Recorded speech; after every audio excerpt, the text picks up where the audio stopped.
शिंदे सरकार धोक्यात, महाराष्ट्रात सत्तांतराची चाहूल, राजकारणात मोठा भूकंप। नमस्कार मंडळी, महाराष्ट्राच्या राजकारणात पुन्हा एकदा वादळ उठले आहे।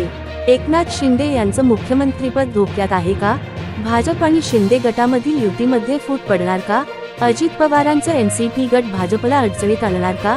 या आणि अशा अनेक प्रश्नांची उत्तरं शोधण्यासाठी आजचा व्हिडिओ शेवटपर्यंत बघा, कारण हे फक्त राजकारण नाही, तर ही महाराष्ट्राच्या भविष्याची घडामोड आहे।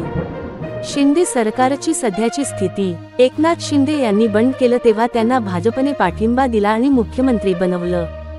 जवळपास 1.5 वर्षांपासून हे सरकार काम करत आहे। मात्र आता त्यांच्या गटातील अनेक आमदार अस्वस्थ आहेत। मंत्रीपद, निधी वितरण, जिल्हा पातळीवरील निर्णयांमध्ये भाजपवर वाढती अवलंबनता। काही आमदारांना वाटतंय की त्यांनी बंड केलं पण फायदा भाजपलाच जास्त झाला। या असंतोषाचा परिणाम काय होणार?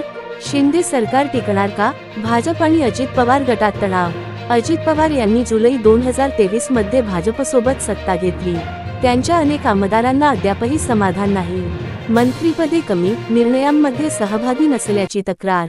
भाजपमधील जुने नेते अजित पवार यांना अजूनही विश्वासाने पाहत नाहीत। कधी कधी त्यांच्या भाषणांमध्ये थेट टोमणे ऐकायला मिळतात। भाजपच्या 2 सहयोगी गटांमध्ये तणाव असेल तर पुढचा सत्तेचा खेळ कसा खेळला जाईल? नाराज आमदारांची हालचाल। काही शिंदे गटातील आमदार दिल्लीत गेले होते। भाजपच्या वरिष्ठ नेतृत्वाशी त्यांनी गोपनीय चर्चा केल्याचं वृत्त। उद्धव ठाकरे यांच्या शिवसेनेत परतण्याच्या चर्चा देखील सुरू। काही जण नवा गट तयार करून सत्तेच्या गणितात बदल घडवू शकतात। राज्यातील प्रत्येक आमदार आता राजकीय गणित मोजतोय, कोणाकडे किती बळ आहे याचं विश्लेषण करतोय। विरोधकांची रणनीती। उद्धव ठाकरे यांचं शिवसेना पुनर्बांधणीचं काम चालू आहे। काँग्रेस आणि एमबीए पुन्हा सक्रिय। त्यांचा उद्देश आहे शिंदे आणि अजित पवार यांना वेगळं करून सरकार पाडणं। राज ठाकरेंनीही शांतता पाळली आहे, पण ते कधीही राजकीय स्फोट करू शकतात। राज्यपालांनी शपथविधी घ्यायचा आणि राजकारणाचं गणित बदलायचं असं चित्र पुन्हा तयार होऊ शकतं का? सत्ता समीकरणं आणि आकडेवारी।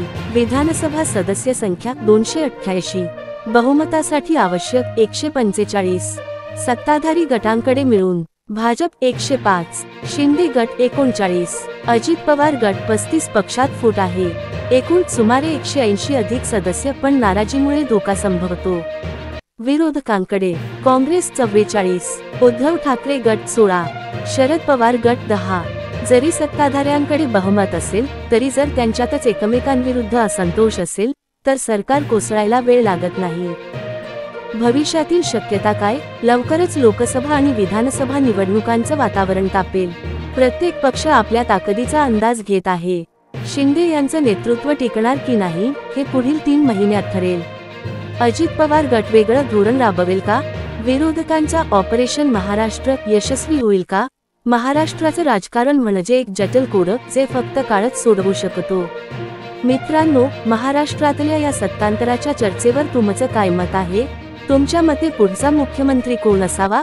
कमेंटमध्ये नक्की कळवा आणि आपल्या चॅनेलला लाईक, शेअर आणि सबस्क्राईब करा, कारण आम्ही आणत राहणार आहोत अशाच ताज्या, स्फोटक आणि विश्लेषणात्मक बातम्या तुमच्यासाठी, तुमच्या भाषेत। महाराष्ट्रात मोठा राजकीय भूकंप।